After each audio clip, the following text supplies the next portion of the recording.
Hi everyone and welcome to Info Café. This video you're watching is our very first video on the channel. Stay tuned because this is just the beginning. We'll be bringing you more interesting content in the upcoming videos. Let us know if you like our start. In this video, you'll see an interesting graph illustrating the cumulative impact of fossil fuel use and industrial activities on global CO2 emissions, with different regions contributing at varying times due to their unique economic and industrial trajectories. The graph depicts the cumulative CO2 emissions from fossil fuels and industry by country, measured in tons, and includes a line graph showing CO2 emissions by continent over time. Enjoy watching. I'll be providing some commentary as the video progresses. As you can see, in the 1800s, the United Kingdom was the country that emitted the most CO2. This was primarily due to the Industrial Revolution, which began in the UK in the late 18th century and continued into the 19th century. The widespread use of coal to power factories, steam engines, and other industrial activities significantly increased CO2 emissions during this period.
Let's pause here for a moment.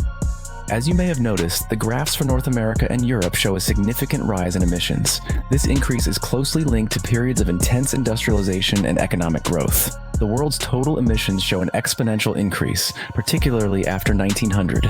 The reasons for this increase are, firstly, the Industrial Revolution. The late 19th and early 20th centuries marked significant industrial advancements, particularly in Europe and North America.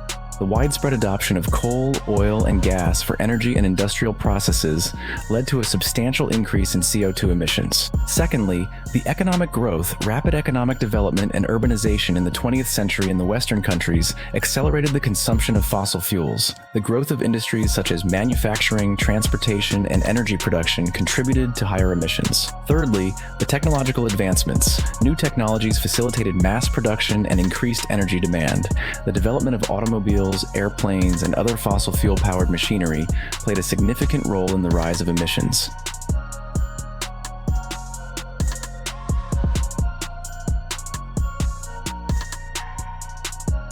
Asia's emissions curve remained relatively flat until around the 1970s, after which it shows a sharp rise. The reasons behind the delayed increase in Asia's curve until the 1970s was because Asia, particularly countries like China and India, experienced slower industrialization compared to Western nations in the early 20th century. The region's economic policies and infrastructure development began to accelerate post-World War II, especially from the 1970s onwards.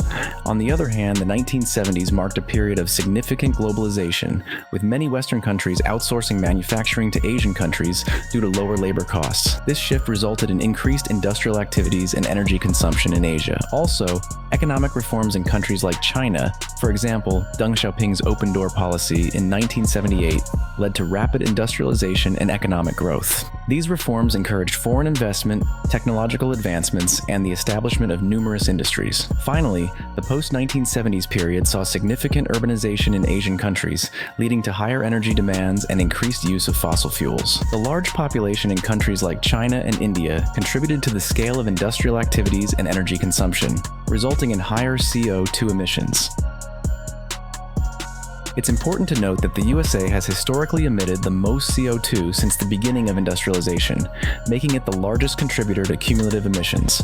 However, China is currently the largest emitter of CO2 on an annual basis. In recent years, China has surpassed other countries in terms of yearly emissions due to its rapid industrialization and economic growth. That's all for now. I hope you enjoyed the video and found it informative. See you in the next one. Bye.